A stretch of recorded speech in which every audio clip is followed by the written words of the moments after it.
As a country with more than 9 million students from 4,000 universities, academic mobility provides a vital opportunity to bring the Indonesian education system to global prominence. Academic mobility allows cross-cultural communication that builds cooperation, appreciation of diversity, and the exchange of ideas and perspectives that is the foundation of innovation. 10 years of cultivating scholars and scholarship in Indonesia by the Indonesian Scholarship and Research Support Foundation has accelerated international academic mobility and transformation of our national education system, very much in line with our current priority of emancipated campus policy. As its name suggests, this policy frees universities from their siloed positions in society and promotes collaboration between institutions across numerous sectors. In the last 3 years, more than 420,000 students across the archipelago have benefited from up to 3 semesters outside of their majors and campuses. This is truly a remarkable feat. We've created a new generation of mobile students who are ready to connect, collaborate, and engage with the world and its opportunities. Indonesia sebenarnya banyak PhD-nya, ada tiap tahun dikeluarkan. Doktor-doktor cukup lumayan ya, tapi mereka tertarik kepada, setelah selesai doktor, tertarik kepada birokrasi, jabatan, jadi less kepada research-nya nomor berapa gitu, pendidikan tingginya tuh jabatannya yang dikejar gitu. Nah, kita pingin mentrain, melatih orang yang komit kepada research dan akademik gitu, 100%. Selama ini ada satu persepsi yang mungkin kurang pas ya, bahwa riset-riset di Indonesia itu lebih mengedepankan ilmu-ilmu eksak atau ilmu-ilmu pasti, ilmu-ilmu sains dan teknologi. Padahal sebetulnya ilmu-ilmu sosial humaniora tidak kalah penting dan tidak kalah mendapatkan perhatian dari pemerintah, terutama Direktorat Jenderal Pendidikan Tinggi Riset dan Teknologi melalui program-program riset dan pengabdian kepada masyarakatnya. There was quite a lot of social science being published about Indonesia during that period. So this is the first decade or so of Reformasi. But most of it was being published by people from outside of Indonesia. So there were a lot of foreign interest in Indonesia, from Australia, from the United States, from Europe, also from Japan. But there wasn't as much social science being published by Indonesian scholars. And we felt that this was a change, in a sense, from some years before, when there was quite a lot of very prominent, quite a few prominent social scientists from Indonesia who were actually leading in their fields in sociology, in history, in economics, who were really at the forefront of writing about, thinking about Indonesian society, politics, economics. And we felt that there were reasons for this, that they had roots in the kinds of institutions that kind of higher education research institutions that Indonesia had during that period. And we didn't have any illusions that we could change the entire system, but we wanted to just create some opportunities for some additional Indonesian scholars to, particularly younger scholars, to have a chance to play a bigger role, a more prominent role in social science in Indonesia. So, we recognized, of course, this is a big problem, not something that a small NGO could change completely, but we wanted to make a small contribution in raising the profile of Indonesian social science.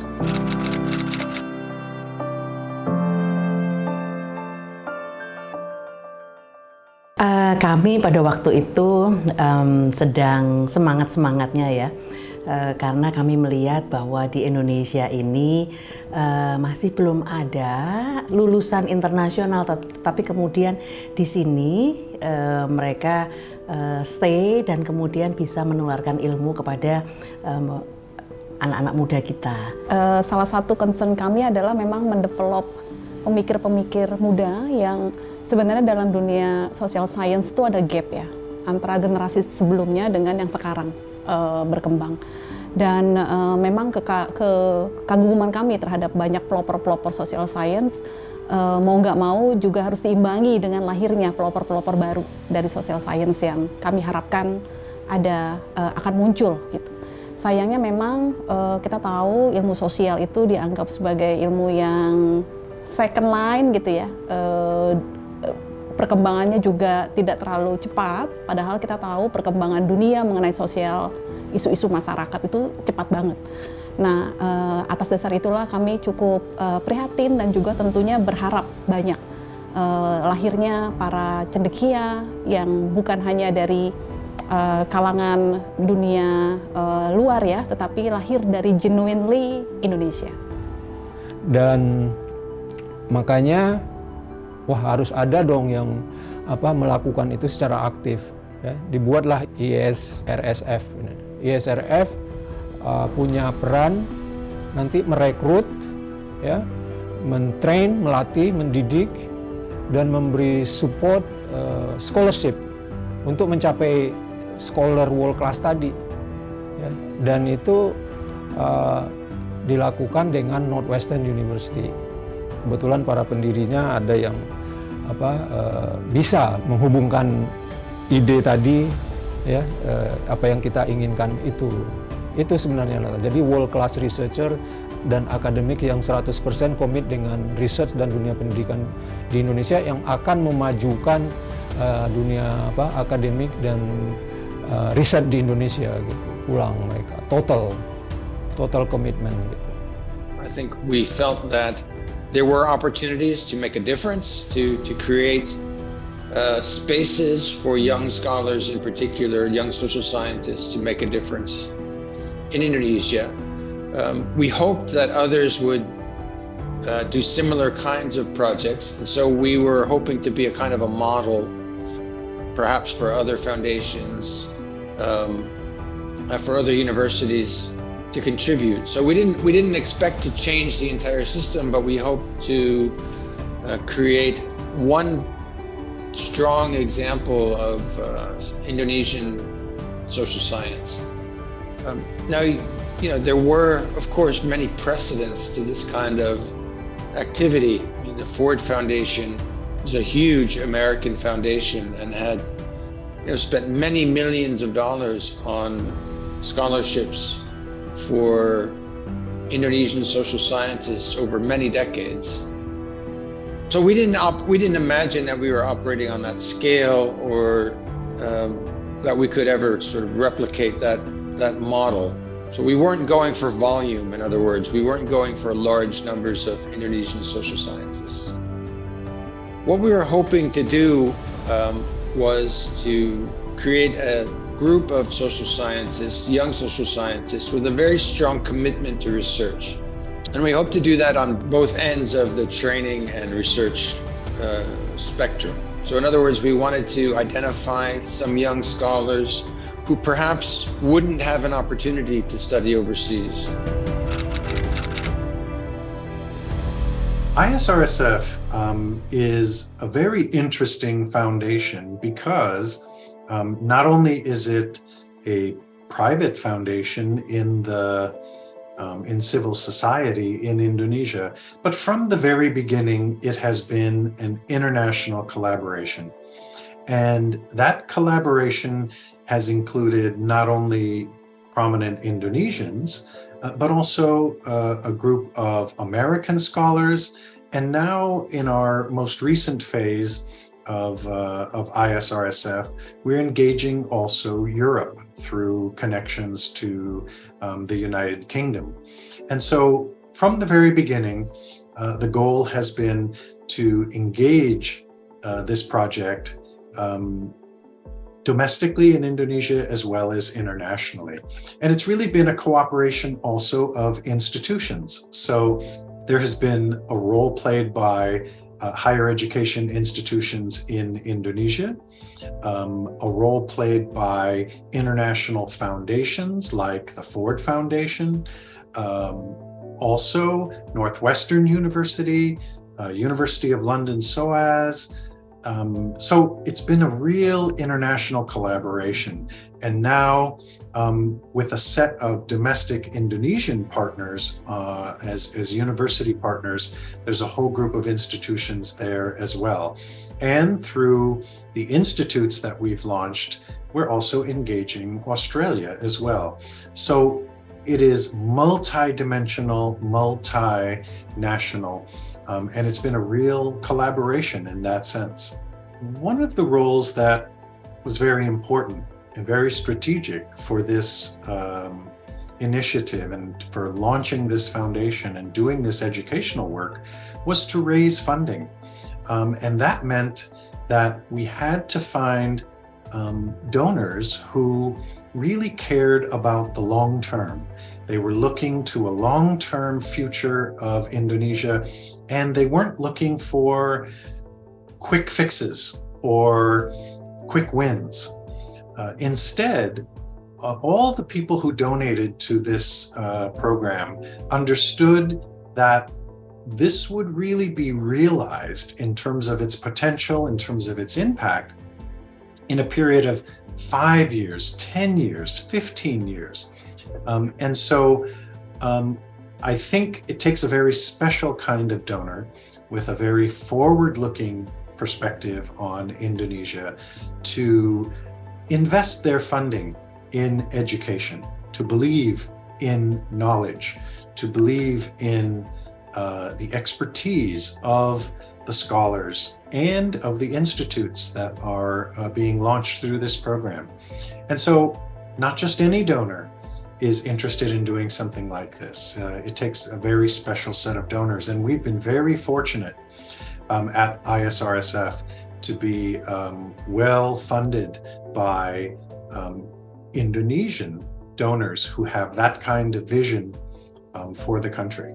Nah, oleh karena itu pada waktu itu kami alumni dari Fulbright, Chicago, kita ngomong Chicago Mafia ya, bersama-sama dengan Profesor Jeffrey Winters pada waktu itu berkeinginan untuk mendirikan sebuah yayasan yang dapat memberikan beasiswa untuk mencetak anak-anak cerdas dari Indonesia sekolah di Amerika untuk menjadi PhD, dan kemudian setelah jadi PhD di sana bisa pulang ke Indonesia dan kemudian menjadi scholar di sini, menularkan ilmu dan kemudian kepandaian mereka, dan kemudian bisa menjadi pengajar bagi anak-anak Indonesia yang lain agar bisa menjadi world class scholars.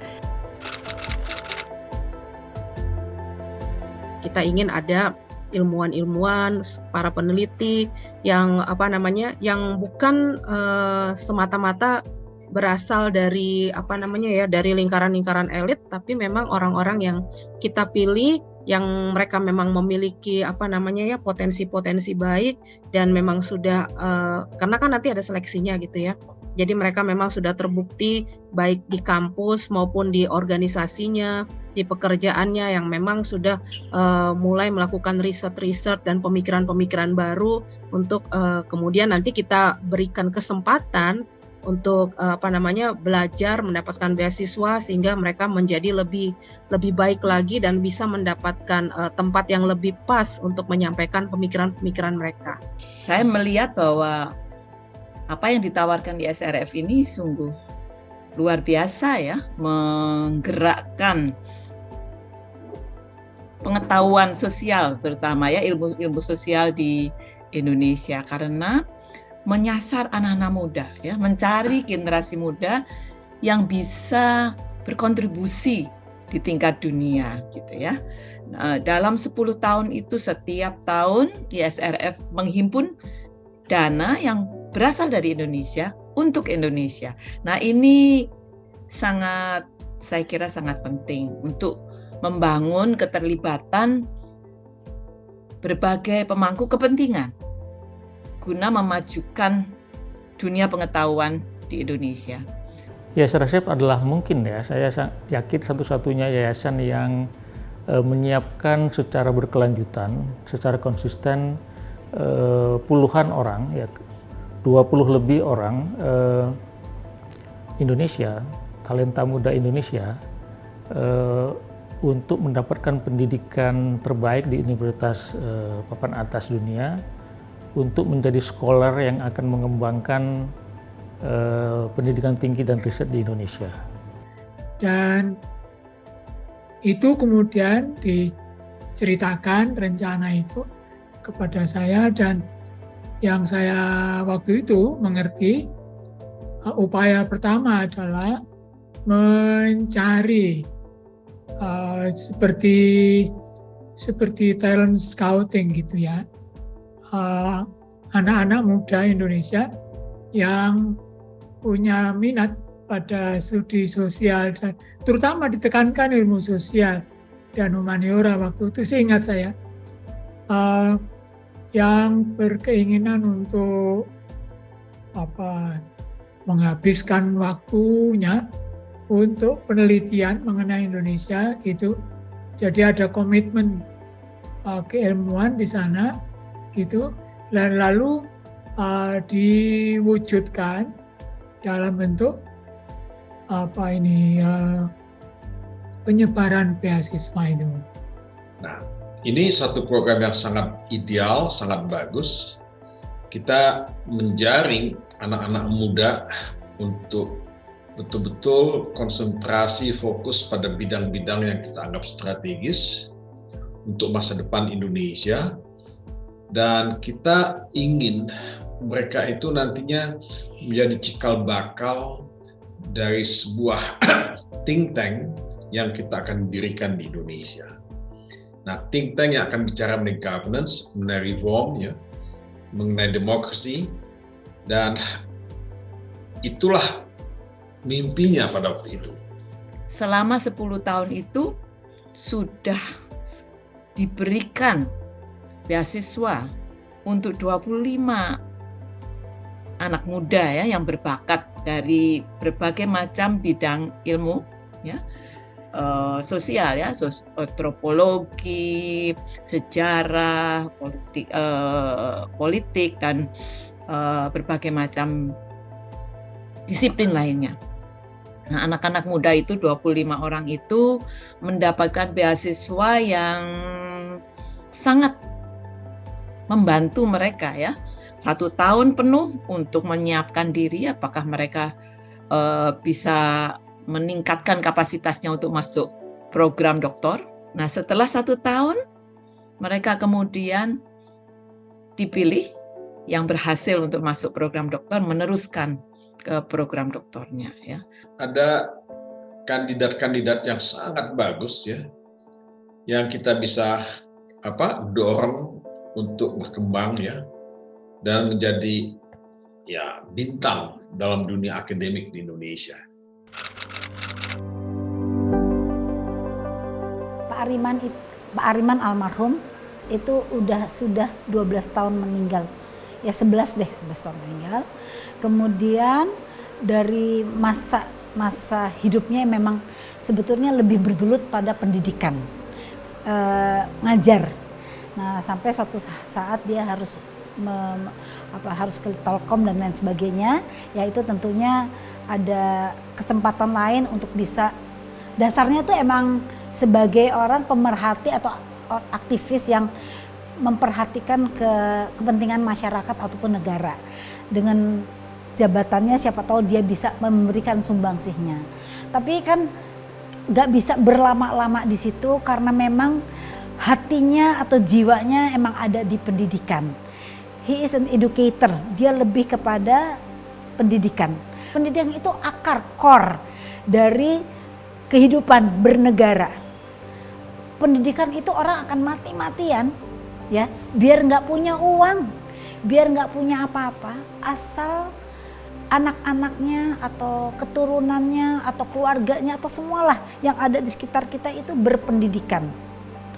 Karena kan kita semua sama-sama tahu pendidikan itu sebenarnya udah dimulai dari janin bayi ya. Anak itu lahir, kemudian tumbuh 5 tahun balita dan terus itu sebenarnya kan pendidikan nggak pernah selesai. Dan itu adalah orang tuh mau loh mati-matian membayar dan mengejar pendidikan. Nah itulah kesempatan itu sebenarnya yang harus kita manfaatkan sebaik-baiknya, bagaimana caranya supaya itu bisa menjadi kenyataan dalam environment kita, kehidupan kita.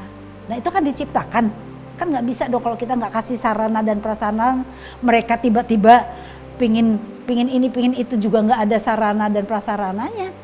Sehingga itulah yang Pak Ariman pingin ciptakan, tentunya karena selama ini di government, dia pinginnya ada clean government.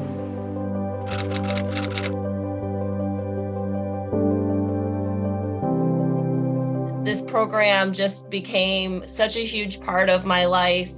It was just such a great honor to be part of this program and to get to know these students who are just amazing, amazingly intelligent people, but just amazing, like wonderfully kind, nice people. Who I'm just, like I said, I was just really honored to be part of this program. People knew who they were, they knew about the Airman program.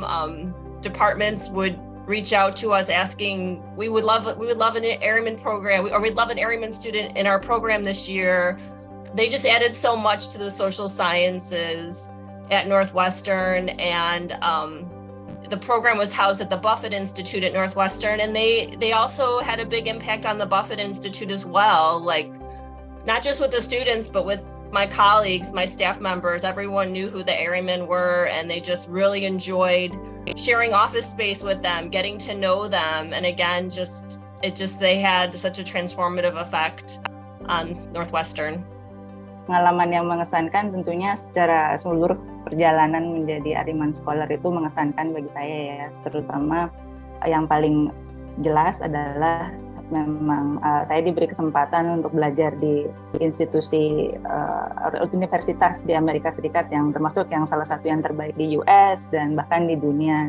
Dan mungkin selain itu juga tentunya ada kesempatan untuk apa istilahnya hidup atau submerging myself di dalam American culture dan environment gitu. Jadi banyak sekali pengalaman yang pembelajaran juga selama menjadi Ariman Scholars dan belajar di US.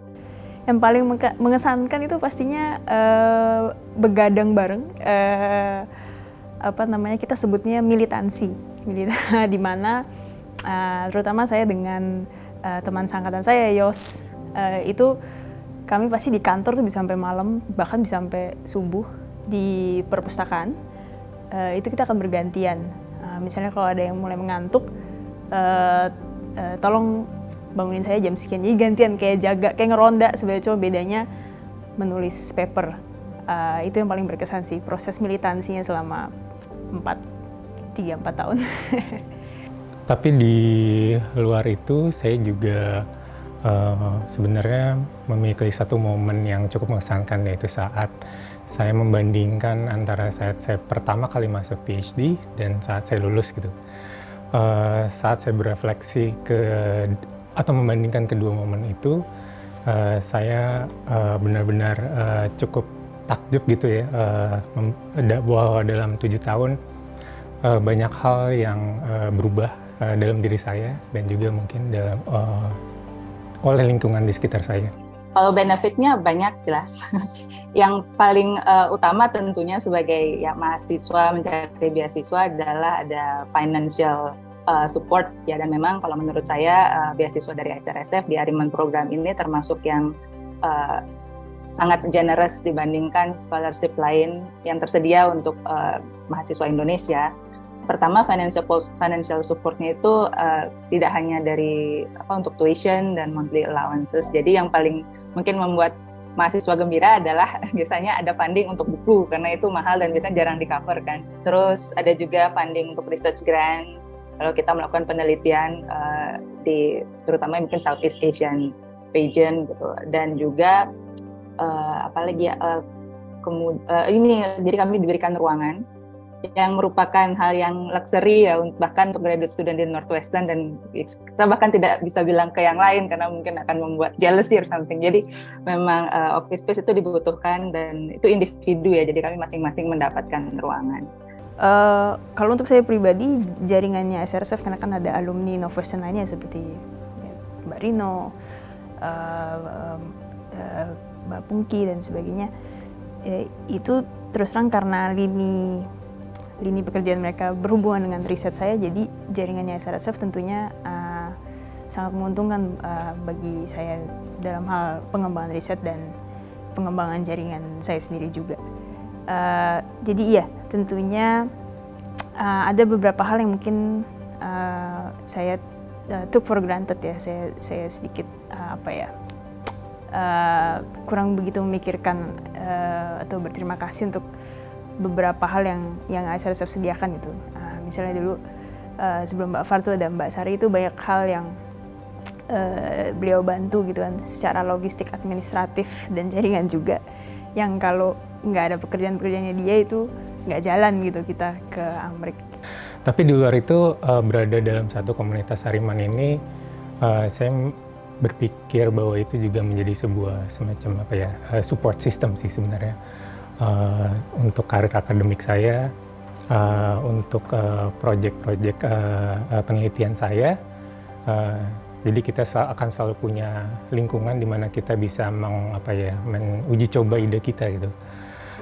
Tapi di luar itu semua, saya juga berpikir bahwa komunitas Hariman ini sebagai sebuah support system sih, dalam tidak cuma hanya karir akademik, itu juga kehidupan sosial saya. Jadi sangat Hariman program ini the whole package, tidak hanya financial tapi juga non-financial support yang saya benefitnya itu tidak pernah diberikan oleh, atau yang setahu saya tidak diberikan oleh beasiswa lainnya. Yang nantinya ke SOAS mungkin pesan saya cuman selamat kalau udah mendapatkannya. Itu kesempatan yang luar biasa untuk kita berkembang, untuk kita berkontribusi bagi apapun dan siapapun yang kita sayangi, kasihi, dan juga itu perjalanan yang tidak mudah. Jangan putus asa, kembali lagi ke renjana gitu, ke passionnya kita di awal, kenapa milih program Hariman, masuk SOAS, itu dipertanyakan lagi aja. Ingat bahwa kalian yang nanti akan berangkat, kalian tidak berhutang untuk membuktikan diri kalian kepada siapapun. Jangan tempatkan beban itu ke dalam beban yang berat itu di pundak kalian. Dan nggak ada yang akan menghakimi juga kalau kita jatuh atau berhenti. Tapi intinya adalah enjoy your academic journey. Bakal seru banget.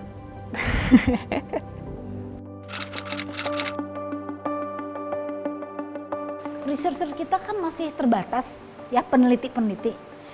Bukan penelitinya yang terbatas, karena banyak sekali kan sebetulnya sumbangsih pemerintah mengirim peneliti-peneliti ke luar negeri. Banyak ya. Tapi sekarang kita di sini juga siap nggak menampung para peneliti-peneliti itu, sarana yang ada di negara kita untuk menampung kedatangan mereka. Nah, sarana itu sebetulnya saya sebagai peneliti juga, sebagai pendidik juga merasa perlu untuk untuk menjadi perhatian, difokuskan. Karena sebenarnya kita SDM kita yang untuk datang dan meneliti itu udah lumayan cukup, dan itu semua kan import. Sementara yang saya alamin selama saya juga di luar negeri ikut sistem penelitian sana, mereka sarana prasarananya udah luar biasa cukup. Nah, gimana supaya waktu mereka datang itu berkesinambungan dengan apa yang kita miliki di sini. Jangan sampai juga terjadi gap karena mereka lebih luar biasa daripada fasilitas yang ada di sini. Harapan saya begitu. Tentunya kita kan juga nggak bisa mengkritik tanpa memberikan solusi. Jadi mesti ada win-win solution ya. Di sana mempersiapkan, di sini juga mempersiapkan wadah-wadah, yaitu calon mahasiswa, calon murid-murid yang nanti langsung mendapat ilmu-ilmu dari ilmuwan-ilmuwan yang researcher yang datang dari sekolahnya mereka, ya sayang banget dong, mubazir dong. Mereka juga udah waktu mereka, tenaga mereka, semua udah fokus untuk belajar di sana, mereka udah dapetin. Tentu dong harapan mereka setelah pulang kembali ke tanah air ingin mengabdikan dan mengembalikan apa yang dia dapat kepada banyak orang. Nah, jadi setelah mereka pulang studi dari Northwestern dan nanti kita akan juga mendapatkan alumni dari Swans University of London, mereka akan kita siapkan tempatnya bersama dengan mitra kita untuk mereka menjadi akademisi kelas dunia. Nah, disitulah kita bersama mitra membentuk Institute for Advanced Research, di mana ini kita harapkan menjadi habitat bagi mereka untuk bisa membuat publikasi berkelas dunia. One of the objectives of the Indonesian Scholarship and Research Support Foundation was to launch and cultivate a group of top Indonesian scholars and researchers. But it's not enough just to train people and have them get PhDs in the social sciences and in public policy, and train them internationally or wherever it happens to be. But they had to be able to come back to an environment, an intellectual habitat in Indonesia that was maximizing their potential and their talent, enabling them to be the scholars that they had the potential to be. And that meant that part of the design of this whole Ariman Scholars Program, together with the Yayasan ISRSF, part of the design was to create a set of institutes. And we call these, each one is called an Institute for Advanced Research, IFAR or IFAR in Indonesian. And so ISRSF formed a set of partnerships with very, very forward-looking universities in Indonesia. And those partnerships together create what we call the IFAR Consortium. Currently, it's a set of 4 university partners, and each institute is its own separately owned and operated institute, but we at ISRSF, we help to coordinate, to integrate these institutes with each other into a consortium to try to make sure that each one reaches the highest level of success in terms of researchers, teaching, publications, and so on. And one of the ongoing roles of ISRSF is to support those researchers and those foundations so that they go on into the future and really, if possible, serve as a model of research for other schools. And so the idea is to be impactful, transformative, and to share our design and our goals with other institutions around the country. And only through those kinds of collaborations, I think will great strides be made very rapidly into the future. And so the IFAR Consortium has now been launched, and it is the second phase of ISRSF's work, with the first phase being the creation, the cultivation of terrific scholars. Then comes where they will operate as scholars. And the next phase, it's up to whoever is going to be the leadership in the future. Those people who worked in the first 10 years, we view our role as just getting things started. And it's up to others going forward in the future to keep it going and take it in whatever directions it's going to go.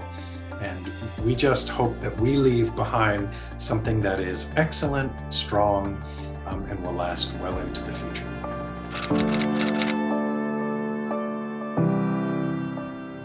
Ya, pertama saya melihat visi dari IFAR itu sejalan dengan apa yang ingin atau sedang dikembangkan di Unika Atmajaya. Kita tahu bahwa IFAR itu ingin membangun sebuah ekosistem akademik atau ekosistem intelektual gitu, yang intinya adalah membangun kapasitas scholar-scholar Indonesia untuk tampil di kancah global. Itu sejalan dengan apa yang memang dalam Renstra Unika Atmajaya memang pada fase ini adalah kita ingin juga mulai masuk positioning secara global gitu, sehingga visinya adalah sejalan gitu. Dan apalagi perguruan tinggi di Indonesia itu memang perlu akselerasi secara akademik dan secara intelektual untuk semakin berperan di tingkat global gitu. Monash in Indonesia, like Monash in Australia and elsewhere, is committed to the highest standards of scholarship.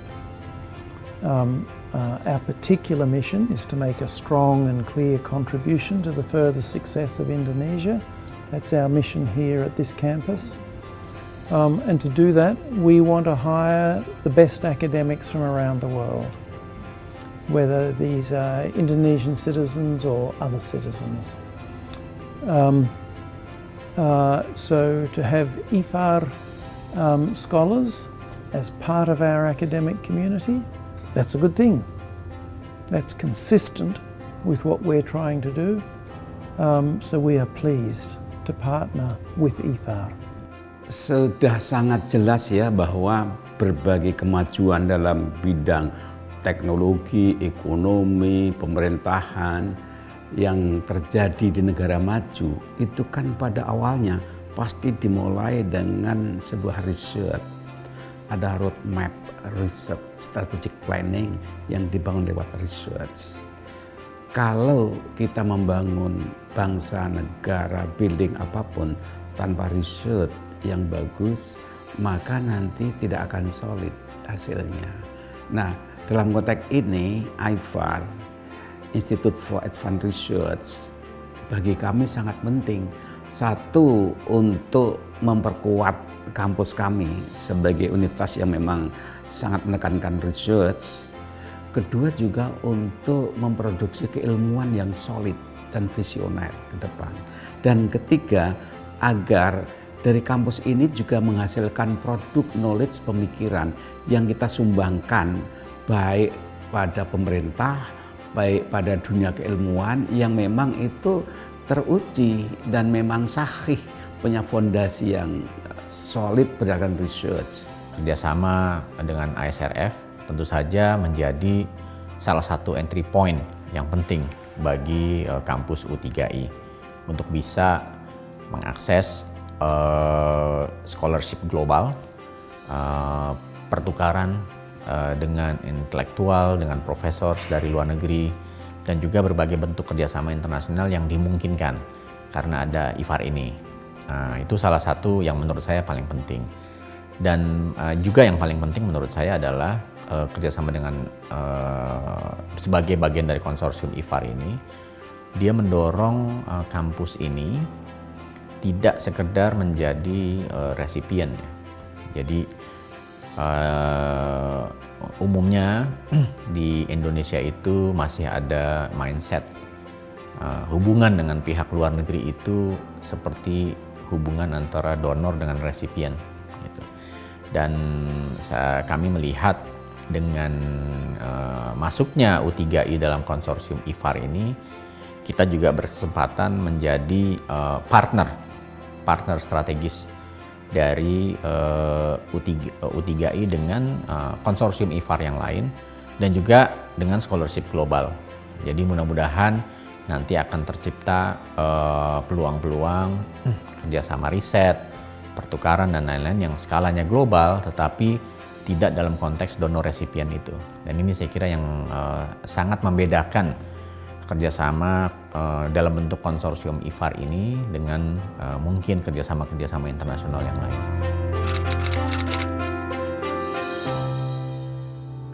Quite unique karena waktu itu ya pertama kali yang akan bikin konsep untuk bikin orang Indonesia yang pinter-pinter, yang talenta untuk bisa dapat akses ke institution yang one of the best in the world ya, seperti Northwestern, untuk bisa terjadi program di mana benar-benar melakukan research yang mendalam sampai jadi PhD 8 tahun ya kalau nggak salah ya. Selong proses 8 tahun plus sebelumnya juga ada assimilation program 1 tahun gitu kalau nggak salah. Nah jadi waktu Prof Winters cerita mengenai seperti itu, kita bilang ya oke, kita coba untuk support what we can do gitu ya. Saya lupa waktu itu 1 apa 2 scholars yang kita support. Sangat menarik ISRFS ini karena opportunities yang dikasih itu bukan hanya short term, tapi benar-benar mereka ya 8 to 10 years itu kan bukan waktu yang pendek untuk hidup seseorang ya. Jadi benar-benar terjadi saya nyebutnya apa ya, a true learning lah from that angle gitu. ISRSF ini kalau menurut saya sangat mulia karena 1,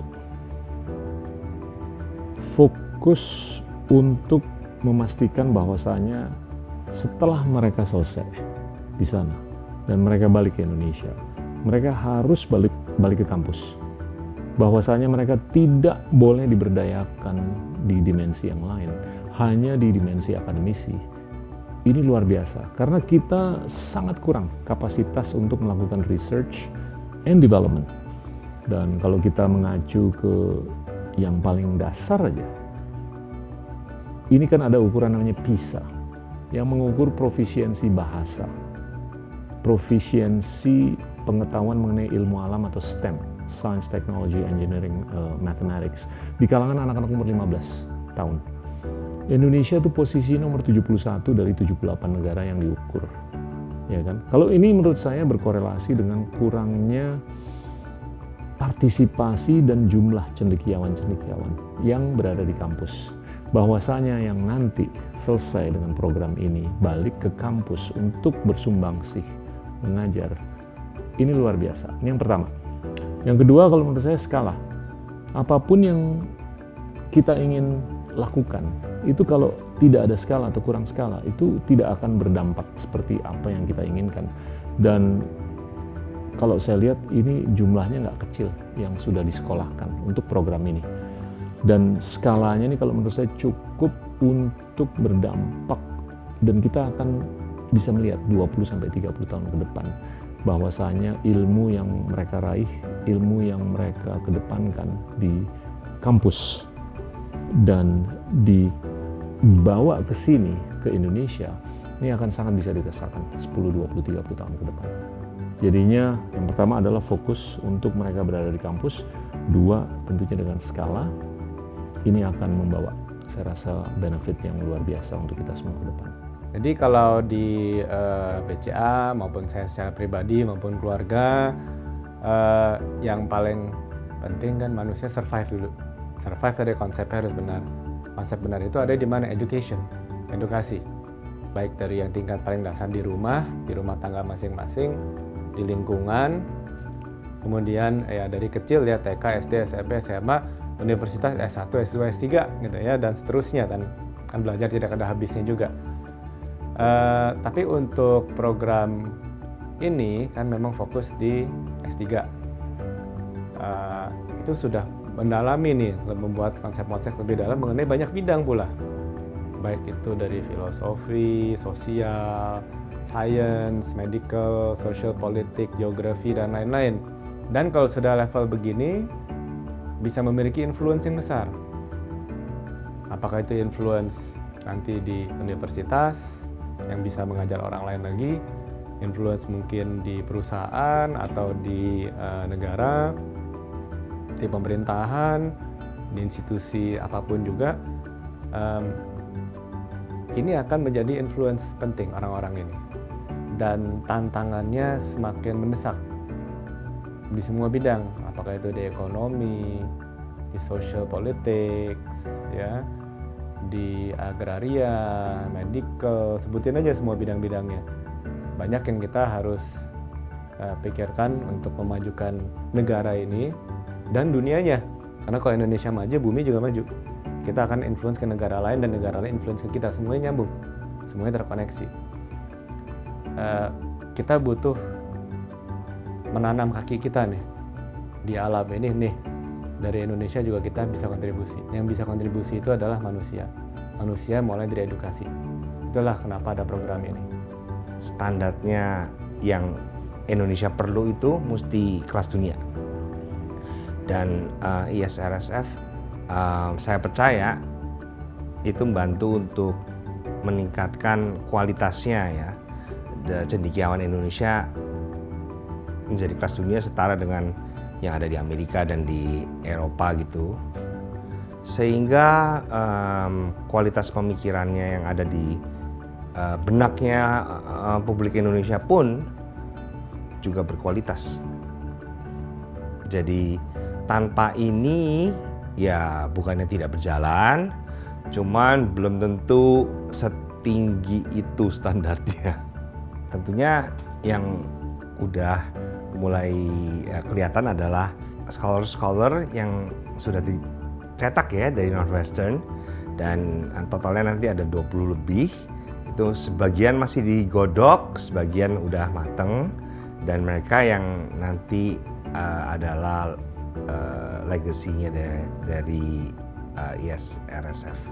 Pemerintah tidak bisa bekerja sendiri di dalam membangun masa depan para calon-calon penerus bangsa ini. Tentunya pemerintah memerlukan partisipasi aktif dan kolaboratif dengan semua pihak yang memang memiliki visi dan misi memajukan pendidikan tinggi di Indonesia. Salah satunya tentu lembaga yang tempat Ibu ini berkiprah itu tentunya menjadi mitra strategis dan bisa menjadi partner untuk memajukan industri kita, industri pendidikan tinggi. Itu sangat penting. Tanpa adanya dukungan dari pihak masyarakat, komunitas, pihak swasta, tentunya tidak mungkin pemerintah itu bisa bekerja sendiri. Nggak ada bukan eranya lagi lah kira-kira kalau pemerintah itu take over semuanya.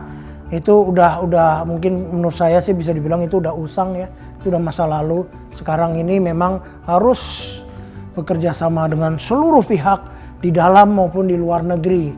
Jadi nggak model lagi lah kalau kita mau bilang, wah ini pemerintah yang mengerjakan, ini bagian pihak swasta saja, oh ini komunitas, oh ini kita Indonesia saja, luar negeri saja. Nggak ada. Sekarang ini udah dunia tanpa batas. Jadi semuanya harus saling bersinergi dan berkolaborasi, nggak tanpa batas-batas yang saling memisahkan. I believe that we at the Ministry of Education, Culture, Research and Education and the ISRSF have a similar dream, a dream of a more dynamic and vibrant academic Indonesian ecosystem. It is my hope that the ISRSF continues to support our students and scholars in establishing a world-class Indonesian researchers and academics ready to engage in the global debate of social sciences and public policy. My congratulations to the ISRSF on their 10th anniversary. Let's continue to bring Indonesian research to the world and global academia to Indonesia.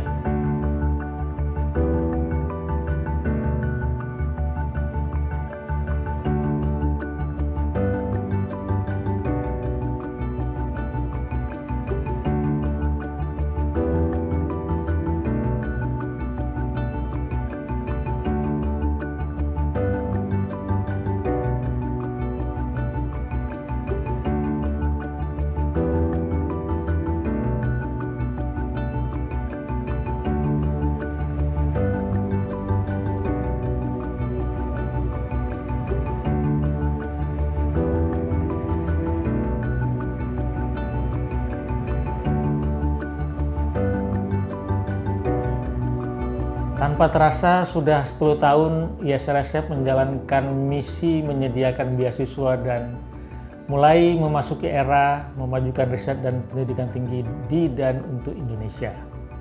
Saat ini sudah ada 18 orang Ariman Scholars yang sedang belajar di Northwestern University.